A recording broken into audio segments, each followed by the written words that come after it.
para a gente, aos poucos, tentar dar a nossa contribuição para que o futebol volte a ser o que ele é: esporte, alegria e muita diversão. Vamos falar desse jogo, colocando os melhores momentos na tela para você, Leandro Quesada, opinar.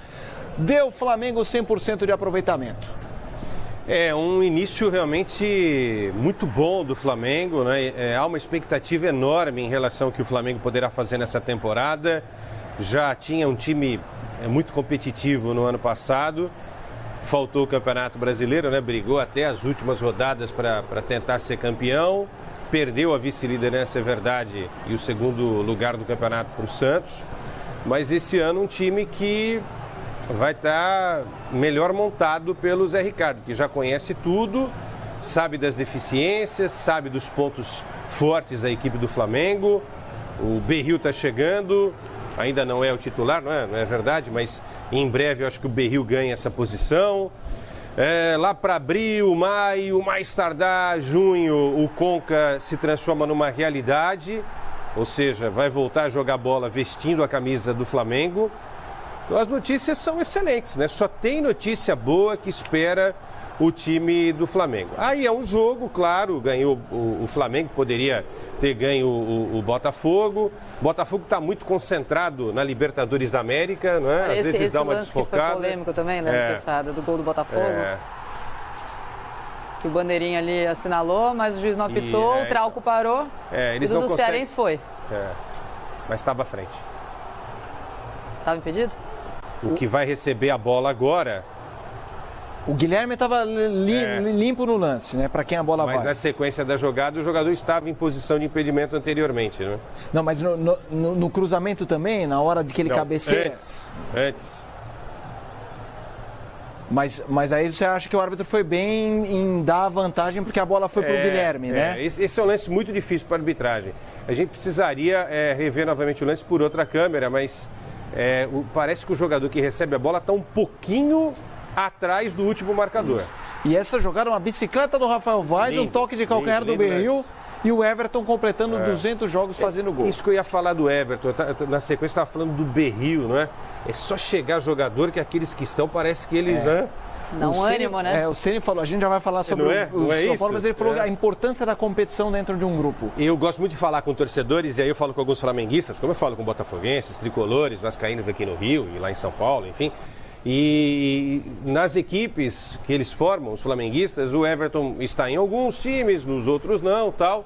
Mas aí conversando com um flamenguista exatamente, que não queria o Everton, agora já está falando que o Everton tem que ser titular. Quer dizer, o cara faz um gol, já vira titular absoluto. É claro que o Berril está chegando e pelo investimento que o Flamengo fez, eu não imagino que o Berril vá ser reserva nessa equipe. Mas isso dá a demonstração clara para todos nós do grupo que o técnico Zé Ricardo tem à disposição. É muito legal que esse elenco possa ajudar o treinador ao longo da temporada. Se o Flamengo disputar tudo, for até a final da Libertadores, tem o Campeonato Brasileiro, tem Primeira Liga, tem Campeonato Carioca, depois tem Copa do Brasil. Se disputar tudo, vai ultrapassar a barreira dos 80 jogos na temporada. Você citou o Everton, deixa eu até saber, a gente tem os números do Everton e do Guerreiro pra gente conversar com o Guerreiro, não, com o Quesada. É um guerreiro, não deixa de ser. Porque o Guerreiro tá voando nessa temporada, Obrigado. O pessoal já falou sobre isso na hashtag Bom Dia Fox segunda, e o Everton também.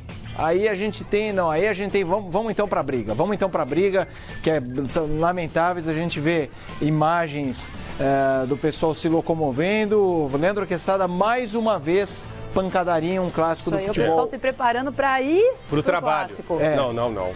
Não. Para a guerra, se preparando para ir para o trabalho, são todos trabalhadores, né? Estão voltando da faculdade, estudaram bastante, vão ajudar o Brasil a ser um país melhor, não é? E essa imagem, na realidade, é uma tristeza, né, gente? Poder público falido no Brasil, problema sério aí com o policiamento em várias partes do país, em grandes capitais, aqui no Rio de Janeiro não é diferente.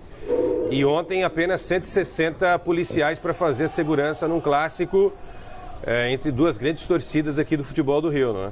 Infelizmente. Agora, tem outro componente que a gente também tem que dizer, né? A falta de educação das pessoas, né? Os caras vão para o estádio... Para brigar. Não vão para ver o Montijo jogar, o Guerreiro, para ver o o Jefferson não voltou ainda, né? Eu tô criando aqui um cenário. Não vão para ver o espetáculo, para ver o jogo, para tirar sarro no dia seguinte de quem perdeu. Não, vão lá para brigar. Quer dizer, a gente cobra muito poder público, a gente cobra muito a polícia, as autoridades, mas assim, as pessoas também, o cidadão brasileiro de uma maneira muito geral, não ajuda em absolutamente nada. Você que está ligado agora no Fox Sports, eu tenho certeza que você não vai para o estádio para brigar. Infelizmente, esses caras aí, essas imagens que a gente está vendo, né? Esses caras vão para brigar. Se você perguntar para eles qual é o time titular do Flamengo, eles não sabem. Se perguntar qual é o time titular do Botafogo, eles não sabem. Se perguntar quanto foi o jogo e quem fez o gol, eles não sabem. Ou seja, eles só têm uma intenção. Eles vão para o estádio para brigar.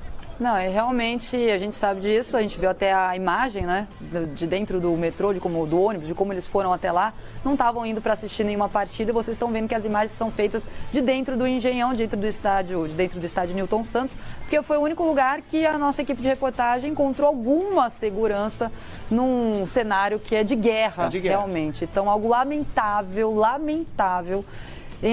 uma cena triste. Muito triste. Agora nós vamos dar uma olhadinha, só para voltar um pouco o astral. O Felipe Mota tinha prometido os números de Guerreiro e Everton. Vamos dar uma olhadinha então no ataque do Flamengo, nesse ataque do Flamengo que ontem fez 2 gols. Felipe Mota. O Guerreiro pelo Fla no ano. 5 jogos, 5 gols. 1 por jogo e o Quesada vem falando faz tempo. É o ano do Guerreiro, o cara é decisivo. E aí o Everton pelo Flamengo na carreira. 200 jogos, 28 gols. Um cara que quando se machucou no último brasileiro, o Flamengo até perdeu o fôlego na disputa com o Palmeiras. Ele voltou, o time voltou a vencer. Esses dois personagens rubro-negros, Quesada. O Everton é um cara que pode ser muito importante para o Flamengo ao longo da temporada, né? Vai brigar por posição. O Guerreiro é dono da camisa número 9 do Fla, não há dúvida nenhuma. Vai ser a melhor temporada do Guerreiro com a camisa do Flamengo. O Guerreiro é o tipo do cara assim, ele não afina para o marcador, ele não tem medo de cotovelada na cara. Ele é o cara que gosta dos grandes jogos, grandes desafios, ele se motiva com essas grandes partidas. Só que o Guerreiro precisa ter a confiança, ele precisa acreditar que ao lado dele estão jogadores que querem ajudá-lo. E ele já tem isso.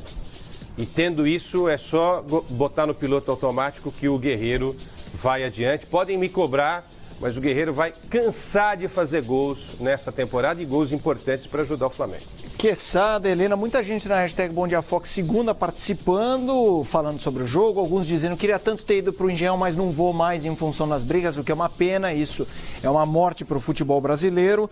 E gente perguntando coisas de outros clubes e tudo mais, a gente já vai chegar para falar do São Paulo, que tem apresentação no Prato hoje, Helena Calil, e também tem o Palmeiras com imbróglio Eduardo Batista. Então, a hashtag Bom Dia Fox segunda, continuem participando, vocês aparecem aqui, na parte de baixo do seu monitor. Agora nós vamos dar uma olhadinha, na verdade nós vamos com o João Ventura, o nosso repórter Fox Sports. Já ouvimos o lado do Botafogo, falamos de Flamengo, falamos agora sobre o ataque do Flamengo e queremos mais notícias sobre o rubro-negro. João Ventura, o que você traz pra gente? Bom dia.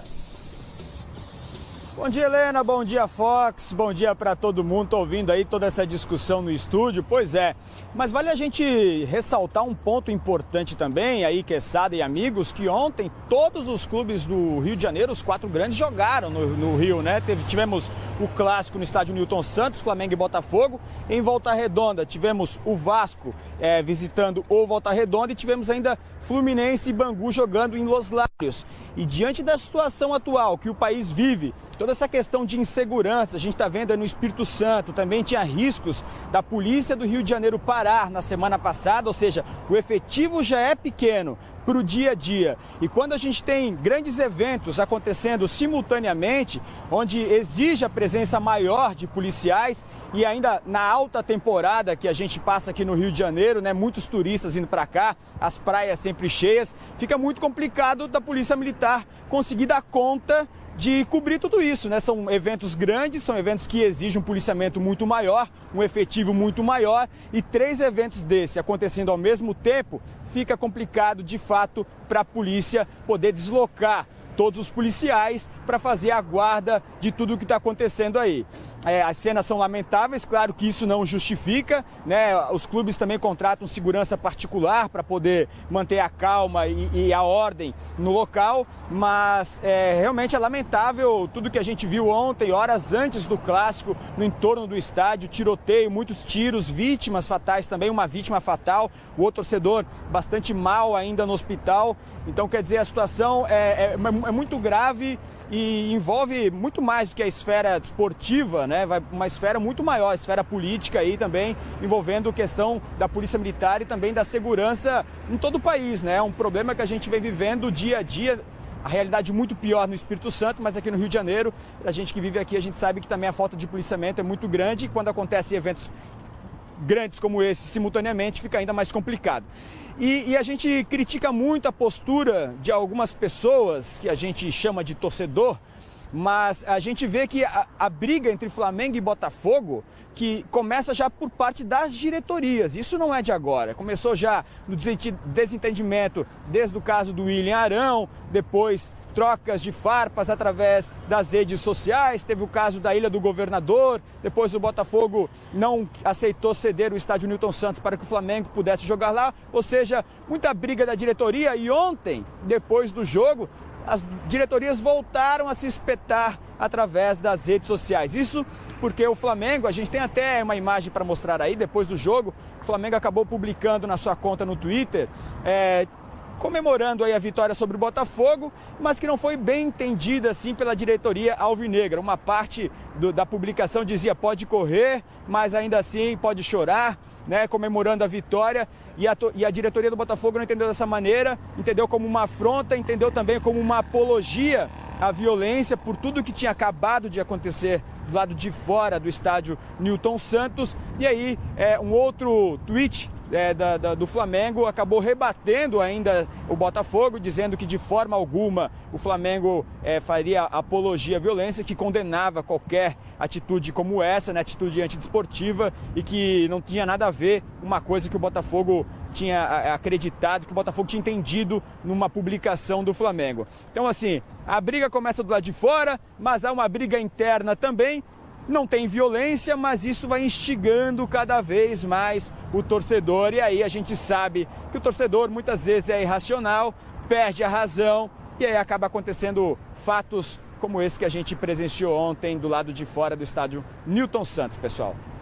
Muitas informações aí trazidas pelo nosso repórter João Ventura, informações importantes, um ponto importantíssimo no qual ele tocou é sobre os jogos que aconteceram simultaneamente aqui no Rio de Janeiro. Além disso, tem o pré-carnaval do Rio, que a gente sabe também que exige um policiamento ali mais efetivo. E é isso, né, Quesada? Ele falando, então, a gente até conversou com o Major Santiago de Belo Horizonte na semana passada, quando teve Cruzeiro e Galo jogando em Belo Horizonte. Ele falou que foi algo fora do comum, que eles tiveram que fazer uma força-tarefa gigante para promover a segurança, e a gente vê que o cenário aqui no domingo foi muito pior, exigia mais policiamento, o que não aconteceu. Agora, só sobre essa provocação entre as duas diretorias, novamente Flamengo e Botafogo discutindo em redes sociais. Peço até que licença, porque a mensagem chegou por WhatsApp da assessoria de imprensa do Flamengo, rebatendo então a esse último post do Botafogo, falando que o Flamengo é um clube austero, íntegro, e apesar de se manifestar com humor quando cabe nas redes sociais, jamais faria provocação relacionada a um assunto tão sério e triste. E ele termina falando que a acusação por parte do perfil do Botafogo é, além de leviana, irresponsável e inconsequente, como toda violência. Agora a sua... Eu custo acreditar que o Flamengo tenha feito o post em tom de brincadeira depois de eventos lamentáveis que sucederam, né, e anteciparam o clássico entre Botafogo e Flamengo aqui no Rio de Janeiro. Não quero acreditar. De repente algum humorista, alguma coisa do tipo aí, não é? Para fazer uma graça que nesse momento não tem que ser feita.